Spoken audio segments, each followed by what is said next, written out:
मातरम। जय हिंद साथियों। आप लोगों को ये व्हाइट बोर्ड में लिखा हुआ कुछ दिख रहा होगा, टेस्ट बिफोर मैरिज। मैंने ये टॉपिक आज इसलिए सिलेक्ट किया है कि शादी के पहले टेस्ट अवश्य करें, क्योंकि हाल ही में एक चित परिचित जो मेरे दोस्त थे उनके साथ एक दुर्घटनाएं हुई है। वो क्या थे, दोनों पति पत्नी सिकल सेल एनीमिया से ग्रसित पेशेंट थे। तो जब उन लोगों को बेबी कंसीव करने की बारी आई, तो जब उन लोगों को बच्चा ग्रहण करने की बारी आई, तो उन लोगों को बहुत सारे क्रिटिकल कंडीशंस का सामना करना पड़ा। इवन डॉक्टरों ने भी अपने दोनों हाथ खड़े कर दिए थे।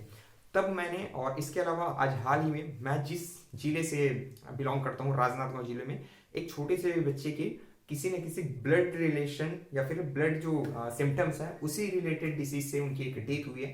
तो मैंने सोचा कि आज यार एक अवेयरनेस वीडियो अपलोड किया जाए। तो फिर मैंने एक इस अवेयरनेस वीडियो को अपलोड करने के पीछे मैंने टॉपिक डाला है टेस्ट बिफोर मैरिज। जी हाँ साथियों, शादी के पहले आप सबको कुछ टेस्ट ऐसे जरूर हैं जिनको आप लोगों को कराना चाहिए, ताकि आप और आपकी आने वाली जो पीढ़ी है, आपके आने वाले जो बच्चे हैं, वो सुरक्षित लाइफ सरवाइव कर पाए, एक सुरक्षित जीवन जी सके।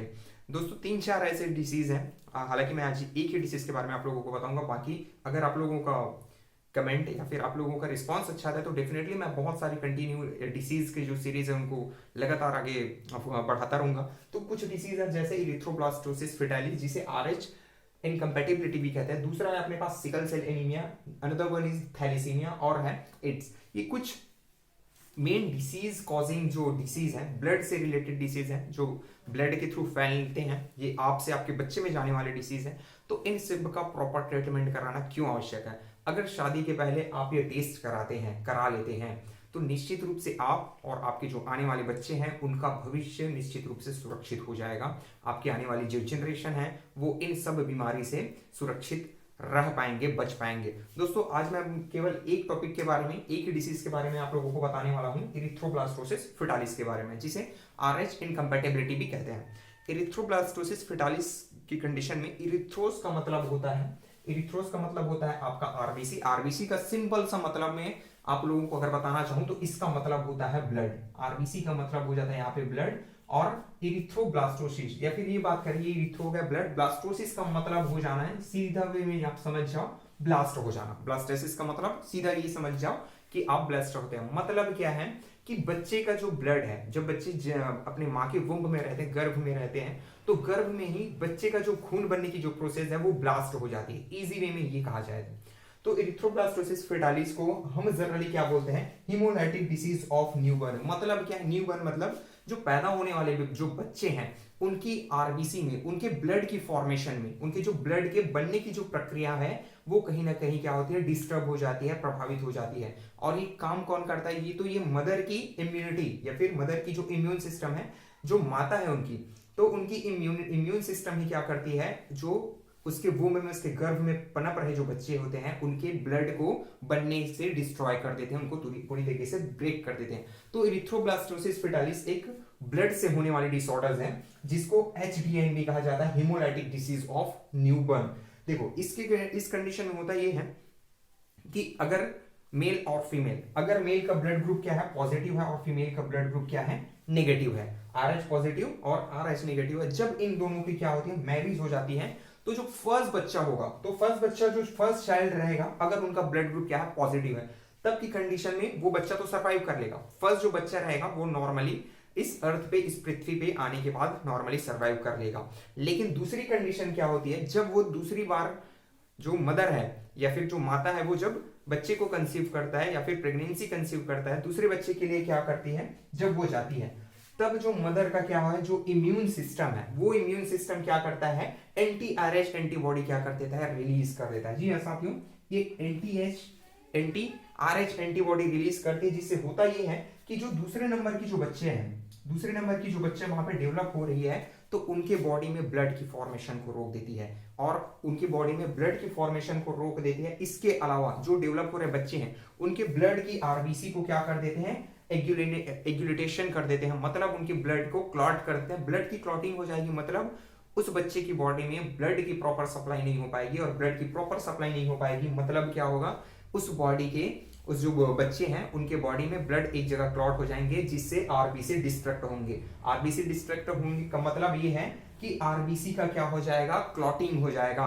और इससे होगा ये क्योंकि उनके बॉडी में प्रॉपर ब्लड नहीं बन रही और ब्लड बन भी पा रही है तो एक जगह क्लॉट कर हो जा रही है, जिससे होगा ये कि उनकी बॉडी के दूसरे पार्ट में ब्लड नहीं पहुंच पाएगी और उससे हो जाएगा जॉन्डिस, जिसे हम लोग पीलिया भी कहते हैं। तो साथियों, एरिथ्रोब्लास्टोसिस फेटालिस का सिंपल सा मतलब है कि जो बच्चे हैं तो बच्चे के ब्लड का क्या हो जाना, ब्लास्ट हो जाना ही क्या कहलाता है, एरिथ्रोब्लास्टोसिस फेटालिस। लेकिन पहला बच्चे इसमें क्या है, नॉर्मली सर्वाइव कर लेगा, लेकिन दूसरे बच्चे के लिए कंडीशन काफी क्रिटिकल हो जाता है। तब की कंडीशन में अगर जो सेकंड डिलीवरी है वो ज्यादातर केसेस में आप लोगों को हॉस्पिटल में कराना चाहिए। अगर क्या है, आप लोगों को पहले से पता चल चुका है कि जो मेल है पॉजिटिव है और फीमेल है वो निगेटिव है, तब की कंडीशन में डॉक्टरों की देखरेख में अगर ये डिलीवरी करवाया जाता है तो क्या होता है, रोगम नाम की जो वैक्सीन है वो इस फीमेल को क्या किया जाता है, इस फीमेल को दिया जाता है। रोगम नाम की जो वैक्सीन है, इस रोगम की, ये रोगम जो वैक्सीन है वो क्या करती है, जो डिलीवरी के सेकंड डिलीवरी के टाइम क्या है, जो मदर की इम्यून सिस्टम है उसको क्या कर देती है, सप्रेस कर देती है, जिससे होता ये है कि ये जो मदर का जो इम्यून सिस्टम है वो क्या नहीं कर पाती है, आरबीसी को डिस्ट्रक्ट नहीं कर पाती है। क्यों?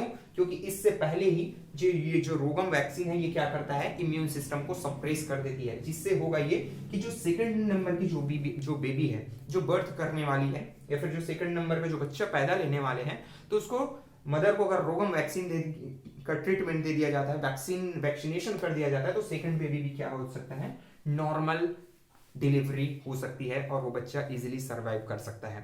तो दोस्तों, ये थोड़ा सा वीडियो ज्यादा बड़ा हो जाएगा, लंबा हो जाएगा, इसीलिए आज केवल एक ही टॉपिक पे मैंने डिस्कस किया है। अगर आप लोगों का रिस्पांस अच्छा आता है तो डेफिनेटली मैं ट्राई करूंगा कि sickle cell anaemia, thalassaemia, AIDS और इसके अलावा बहुत सारे डिसऑर्डर्स हैं जिनकी जानकारी आप सबको होनी चाहिए, इसके लिए मैं प्रयास करूंगा।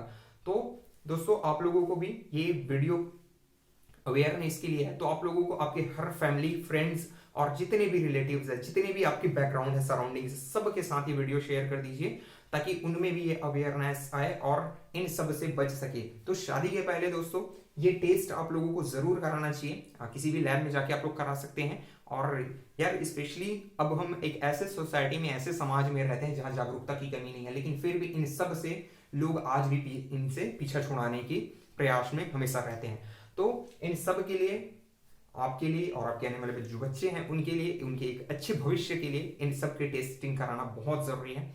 तो उम्मीद करता हूँ ये लेक्चर आप लोगों को पसंद आया होगा, और उम्मीद करता हूँ साथियों अगर पसंद आया होगा तो लाइक, शेयर और सब्सक्राइब जरूर करें। आज तक मैंने कभी कहा नहीं है, लेकिन आज फर्स्ट टाइम कह रहा हूँ, क्योंकि ऐसी वीडियोस, अवेयरनेस वाली वीडियो है तो मैं डेली एक वीडियो की कंटिन्यू क्या करता रहूंगा, यहाँ पे लेक्चर सीरीज ऐसे अपलोड करता रहूंगा ताकि आप लोग भी अवेयर हो जाओ। और स्पेशली जो 9 to 12 हैं, जो बायोलॉजी पढ़ते हैं, स्पेशली उन लोगों के लिए अगर आप लोग चाहो तो क्या है कि आप लोगों को एग्जाम पास आ रहा है तो आप लोगों को पूरी बुक पढ़ने में बहुत डिफिकल्टीज होती है। तो अगर आप लोग बोलोगे तो आप लोगों को कैप्सूल सीरीज का मतलब या फिर माइंड मैप जो सीरीज है मैं आप लोगों के लिए लगातार लेके आऊंगा। अगर आप लोगों का रिस्पॉन्स अच्छा रहा, आप लोग कमेंट अगर भर देते हैं तो मैं क्या करूंगा, उसमें 10 से 15 मिनट में एक आपका चैप्टर का माइंड मैप बना के कैप्सूल सीरीज लॉन्च करूंगा, यहाँ पे आप लोगों को बताऊंगा, जिससे होगा ये कि एक जो लेसन है उनकी पूरी A to Z टॉपिक आप लोगों के छोटे से पेज का जो है आप लोगों के ब्रेन में स्टोर हो जाएगा और इससे आप कभी नहीं भूलोगे। तो दोस्तों मिलते हैं अगले वीडियो में, तब तक के लिए नमस्कार, वंदे मातरम, जय हिंद, जय छत्तीसगढ़।